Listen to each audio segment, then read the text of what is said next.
Middle ইস্টে যাই, যে দেশে লোক পাঠাতে যাই, প্রথম কথা হলো তোমাদের কাগজপত্র সব জাল, নকল, বেজাল, ভুয়া। বাংলাদেশ বিখ্যাত হয়ে গেছে সারা দুনিয়া জুড়ে শুধু ভুয়া কাগজের জন্য। আসল খবর কার কাছে বোঝা মুশকিল, কে কার থেকে কি কারণে টাকা নিচ্ছে বোঝা মুশকিল। সরকার অনেক দূরে এটার থেকে, ভেতরে ঢোকার ক্ষমতা সরকারের নাই, এখনো হয়নি, আশা করি একদিন হবে। এই হলো মানুষ যারা বিদেশ যেতে চাচ্ছে তাদের কপাল। জাপান গেলাম, শুনলাম তাদের বহু লোক দরকার। আমরা বলি যে আমরা লোক নিয়ে বসে আছি, কত লোক লাগবে বলো। আর কোন কোন দেশ থেকে তোমরা লোক, বলতে তারা লোক নেওয়া শুরু করেছে, সেটাই আপনাদেরকে জানানোর বিষয় আমার। ইন্দোনেশিয়া থেকে লোক নিচ্ছে, আরো কোন কোন দেশ থেকে লোক নিচ্ছে, নেপাল থেকে লোক নিচ্ছে। এবং নেপাল থেকে খুব সম্ভব তখন যখন জাপান ভিজিট করি গত বছর, ইতিমধ্যে তারা 7,000 লোক নিয়ে গেছে নেপাল থেকে। জিজ্ঞেস করলাম বাংলাদেশ থেকে কতজন, যেটা দেখো অতি নগণ্য পরিমাণ, 1,000-2,000। তার মধ্যে নেপাল থেকে চলে গেল 7,000, বাংলাদেশ থেকে যেতে পারলো না। এটা কোন ধরনের কথা হলো? কোন ধরনের সরকার হলো এটা? তাহলে কত লোক লাগবে বলে আপনি যত দিতে পারেন। তা আমি তাৎক্ষণিক বললাম যে আমরা 1 লক্ষ লোক পাঠাবো। আর কি বলতে পারি, এসব সংখ্যা বলা, সে যখন ওপেন এন্ডেড একটা কথা বলেছে, তারা বলছে হ্যাঁ আমরা 1 লক্ষ নেব। আমি অবাক হয়ে গেলাম, তারা 1 লক্ষ লোক, আরো বেশি বললে হতো, আরো বেশি রাজি হতো।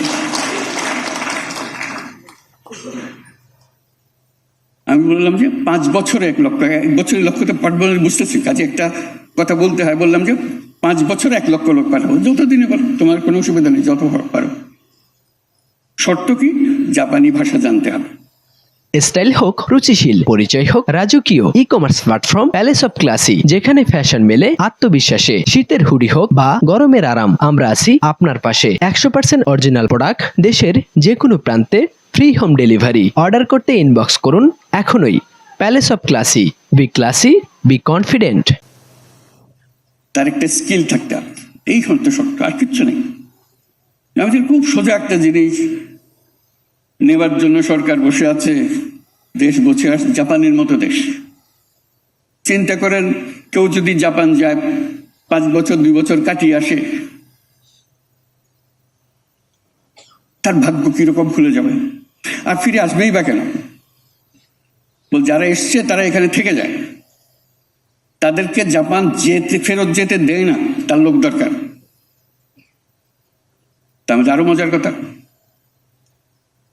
এরকম লক্ষ লক্ষ লোক দরকার। আর আমাদের লোক কাজকর্মহীন অবস্থায় আছে। কত বড় একটা সুযোগ আমাদের। বোঝালো জাপানের বহু শহরে বাস সার্ভিস, ট্যাক্সি সার্ভিস সব বন্ধ হয়ে গেছে। কারণ কি? ড্রাইভার নাই। বলছে যত ড্রাইভার পারো পাঠাও, আমাদের শহরগুলো চালু করতে হবে। আবার মাইলের পর মাইল গ্রামীণ এলাকা ফাঁকা পড়ে আছে।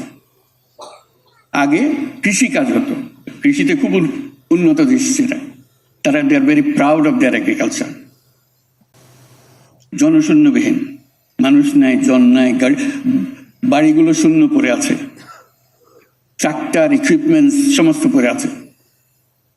তোমরা লোক পাঠাও এগুলো যাতে আপনারা চালু করতে পারে। সেই কথার সূত্র ধরে বহু লোক আসা যাওয়া করলো, জাপান থেকে আসলো, জাপানি যারা নিয়ে যাবে তারা আসলো, তাদের সঙ্গে বৈঠক করলাম। তার মধ্যে একজন বললো যে আমার কারখানা এখন বন্ধ হওয়ার উপক্রম, আমার 5,000 শ্রমিক কাজ করে আমার এখানে, তার অর্ধেকেরও বেশি এখন 70 বছর পার হয়ে গেছে, আমি আর বেশি দিন ধরে রাখতে পারবো না, তারা অনেক আগে রিটায়ার করার কথা, তাদেরকে আমি ধরে রাখছি, আমার কারণে আছে, কিন্তু 70 বছর পরে আর রাখা সম্ভব হবে না, আমার কারখানা বন্ধ করে দিতে হবে, আমার লোক দাও। এরকম বহু কারখানা ইতিমধ্যে বন্ধ হয়ে গেছে, লোক নাই। এক অদ্ভুত পরিস্থিতি। কাজে এই পরিস্থিতির মোকাবেলায় আমরা কত দূরে আছি। যেখানে পাওয়ার জন্য লোক আগ্রহ করে বসে আছে, আমরা পাচ্ছি না। কেন পাচ্ছি না? তার মধ্যে একটা বড় করুণ কাহিনী। সে করুণ কাহিনীর একজন সাক্ষী এখানে উপস্থিত আছে, লুৎফে। মিডল ইস্টে যাই, যে দেশে লোক পাঠাতে যাই, প্রথম কথা হলো তোমাদের কাগজপত্র সব জাল, নকল, বেজাল, ভুয়া। বাংলাদেশ বিখ্যাত হয়ে গেছে সারা দেশ, সারা দুনিয়া জুড়ে, শুধু ভুয়া কাগজের জন্য। আমাকে ইউএইর মিনিস্টার বলতে আমি নিজে সাক্ষী,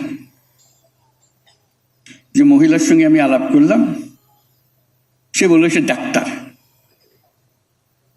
বেশভূষায় দেখলাম, কারণ তারা নিয়ে অনেক কথা উঠছে, বেশভূষায় দেখলাম কত গৃহকর্মী হতে পারে সে, ডাক্তার তো হবার কোনো কথা প্রশ্ন ওঠে না। কিন্তু তার দাবি হলো আমার কাগজপত্র আছে, ডাক্তারের সার্টিফিকেট আছে তার, জেনুইন সার্টিফিকেট, এটা চেক করা হয়েছে, জেনুইন সার্টিফিকেট। বলছে আমরা কি করি এখন?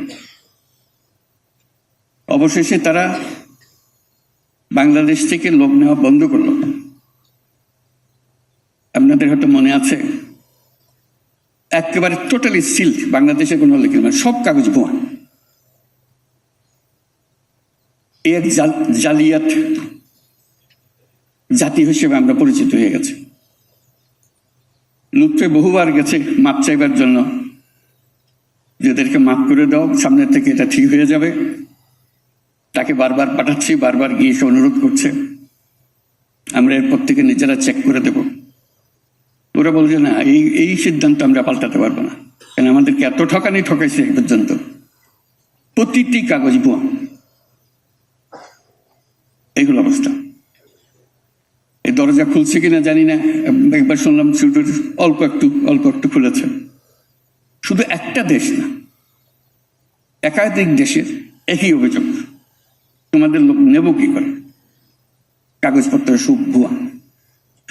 ওই যে শব্দটা, ম্যাজিক ওয়ার্ড যেটা উল্লেখ করলাম, ওইটাই হলো আসল দালাল। এই দালাল থেকে সবকিছু উৎপত্তি হচ্ছে।